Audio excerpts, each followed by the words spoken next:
Bueno, en primer lugar quisiera agradecer a los compañeros y las compañeras de la Fuerza de la Base que nos hayan ofrecido la posibilidad a mí de estar hoy aquí compartiendo cartel y espacio con este monstruo, que la verdad es que hablar después de él, pues, en fin, es que te hace que te tiemblen un poco las carillas y luego además no quieres dejar de escucharle porque efectivamente, como decía aquí el compañero al inicio, pues lleva mucho tiempo indicándonos y orientándonos un poco en esta tormenta política que llevamos viviendo desde hace ya un tiempo, ¿no?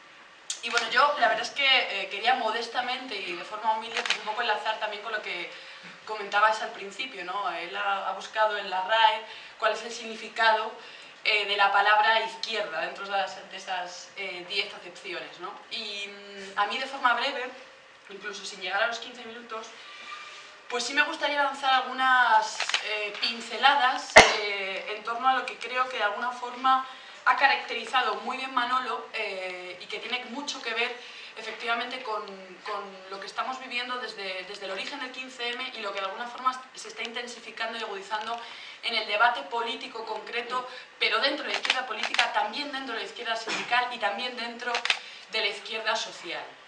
Porque yo creo que es necesario, ¿no? en este nuevo año y quizás en esta nueva etapa política, si es efectivamente cierto que hemos cerrado un ciclo electoral, hay que de alguna forma plantear con cierta claridad y en honor a la verdad ciertas cuestiones, hay que poner ciertas cuestiones encima de la mesa y hacer amplios debates colectivos, muchas reflexiones, sentarse, parar, pensar, para ver efectivamente cómo podemos seguir avanzando en la construcción de poder popular por abajo que efectivamente llegue a esa victoria electoral y política por arriba, ¿no? y que la sustente de alguna forma.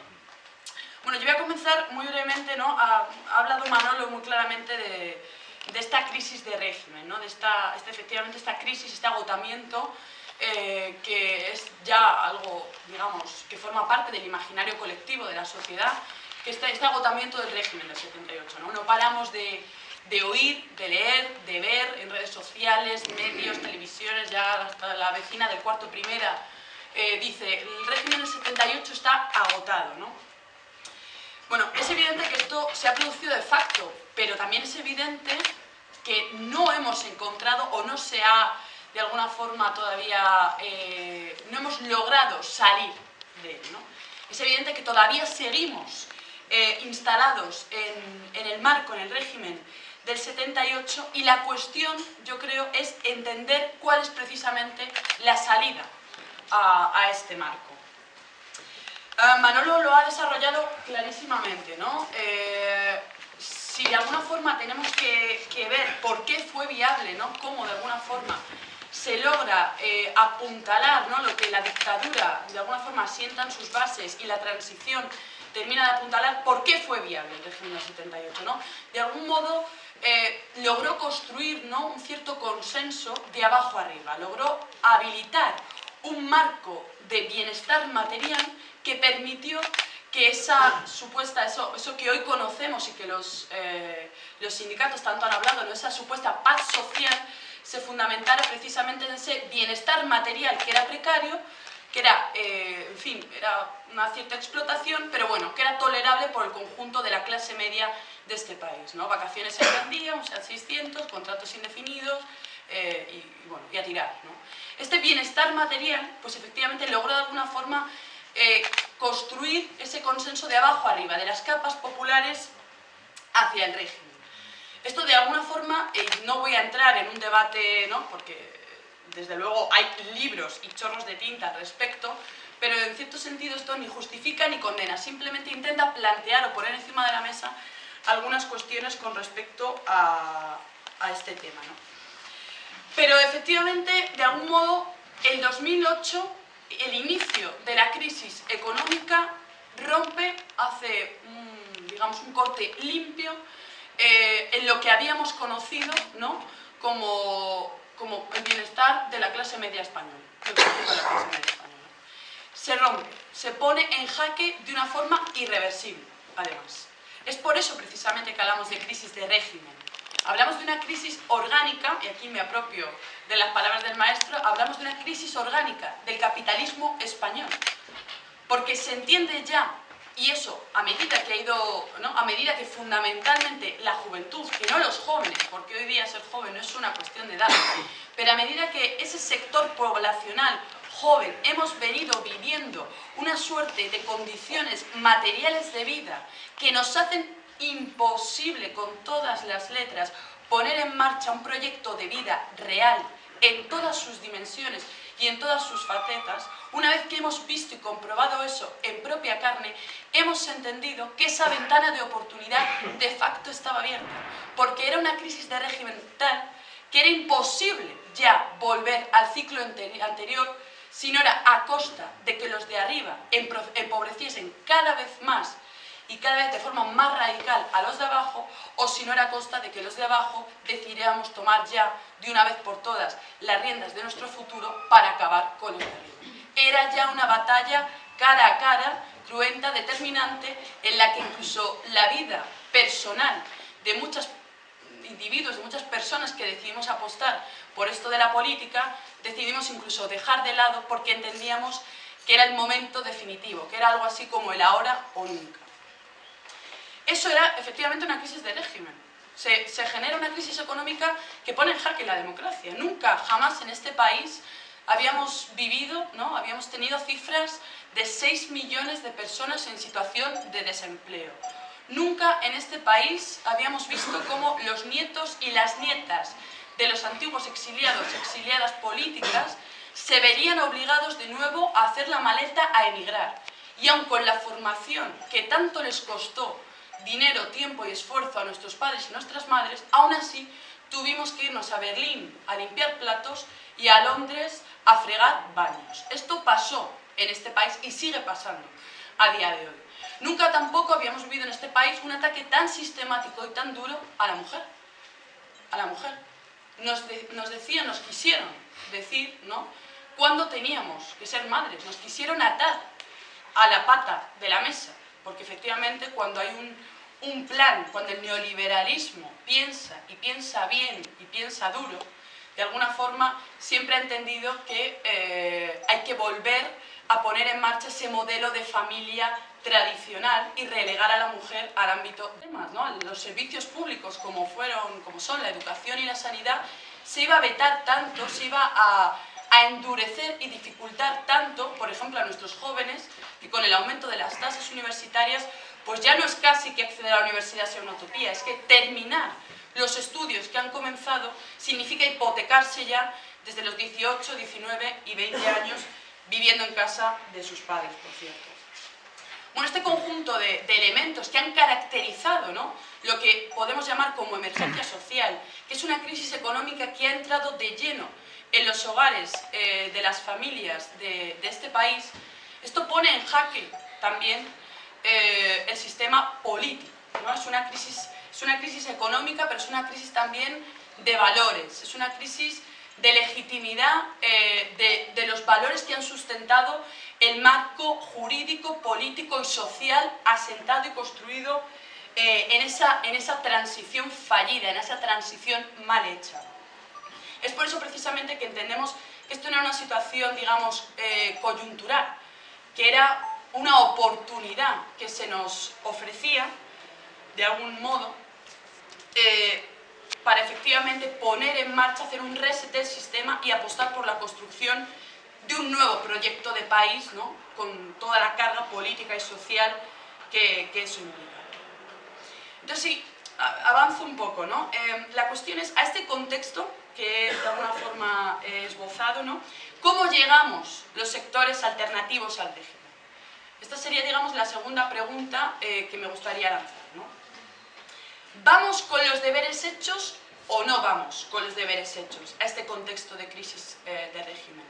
Porque la calidad y cantidad de los deberes hechos en ese momento, en cómo de alguna forma la izquierda social, la izquierda política y la izquierda sindical llegan a ese momento, la calidad de los deberes realizados o no determina muchísimo el debate actual.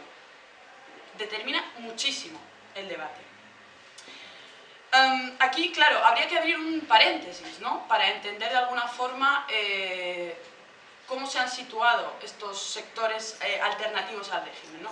Y aquí es muy importante entender una cosa, ¿no? Si ya en los años 80 de alguna forma se venía viendo, ¿no? se veía de alguna forma, en cierto sentido, se veía que el sector fordista, ¿no?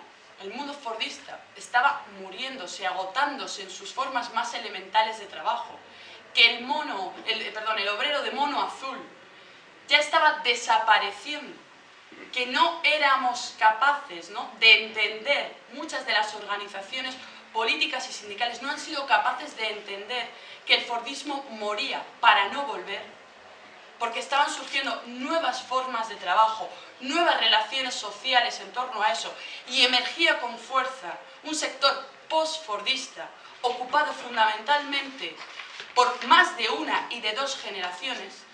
Ese debate es esencial y la ausencia del mismo en muchas organizaciones clásicas ha determinado, digamos, que en este 2015, en este sistema de implosión de partidos y de otro tipo de organizaciones, pues muchas se hayan quedado, en cierto sentido, relegadas o en el camino.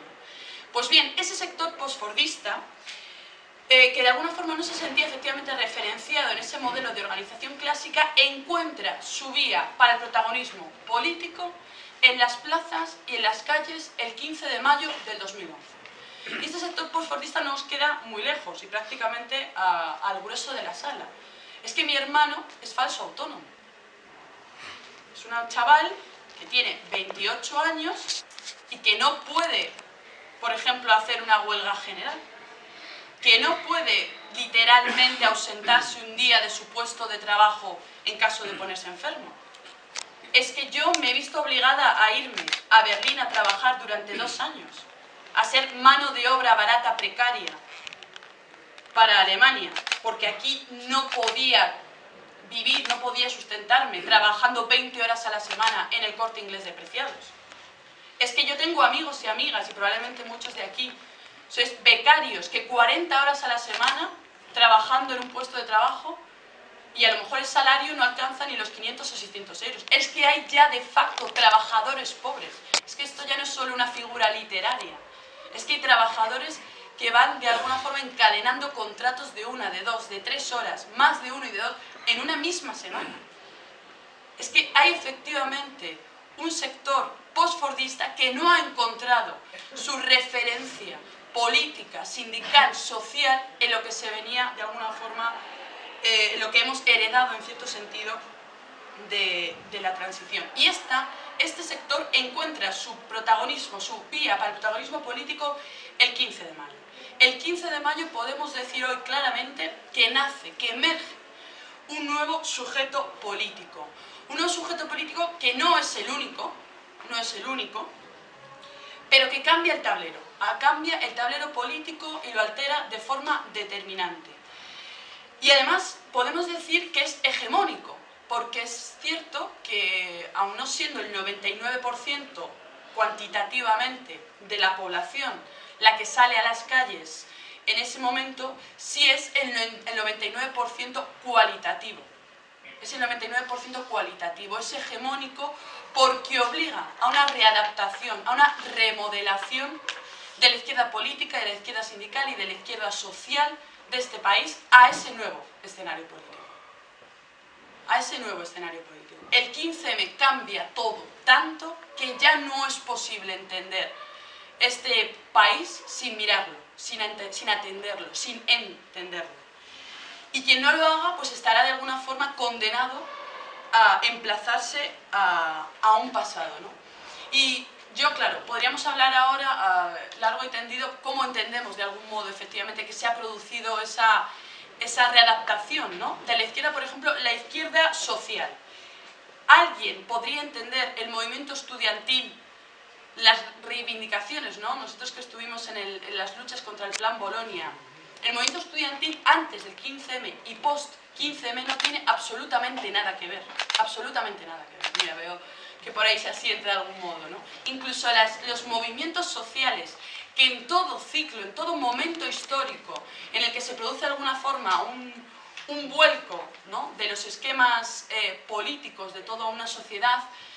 Ha vivido una cierta descapitalización, hoy día el debate está abierto, pero en cierto sentido nadie puede entender hoy día los movimientos sociales como los entendíamos antes del 15M, excepto uno, y si me permitís, ahí sí que hay que hacer una especial mención al movimiento feminista, un movimiento que sí que ha sabido adaptarse a este nuevo marco post-15M, que veíamos, yo vengo de Madrid ciudad, y veíamos cómo había manifestaciones que iban a lo mejor de Tirso de Molina a Sol, son 4 calles, y ahora vemos marchas como la del 7 de noviembre, que recorren desde Atocha hasta Sol, se cruzan Madrid, poniendo en el centro de la cuestión ejes fundamentales como la violencia de género o la necesaria feminización y adaptarse a ese nuevo escenario, lo cual no es baladí, porque creo que la convergencia y la confluencia se escribe en femenino.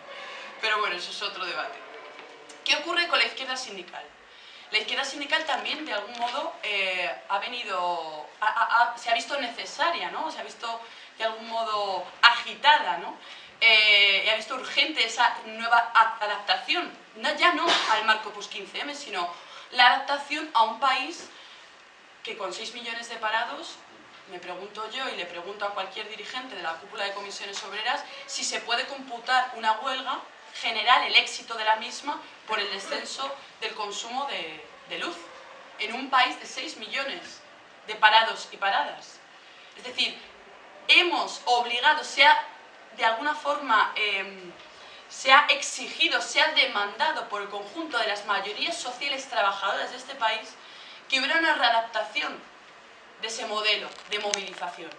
Y vimos, de hecho, en los 2 últimos años, la última huelga general, como efectivamente un modelo también ciudadano de movilización, de salir a llenar las calles de todas las ciudades y los pueblos de este país, fue efectivamente también un índice de éxito de la misma. Ahí hay que hablar también, por ejemplo, de las mareas, porque después del 15M vimos, ¿no?, cómo surgieron las distintas mareas, la marea verde, la marea lila, la marea roja, que de algún modo supieron aunar en una única reivindicación, en una única movilización, afectados con trabajadores, afectados padres, madres de las AMPAs, los alumnos, con precisamente los trabajadores afectados por los mismos recortes. La marea blanca logró en Madrid la paralización de la privatización de la sanidad pública. O sea, un éxito de una envergadura tal que deberíamos, ¿no?, todavía seguir celebrando.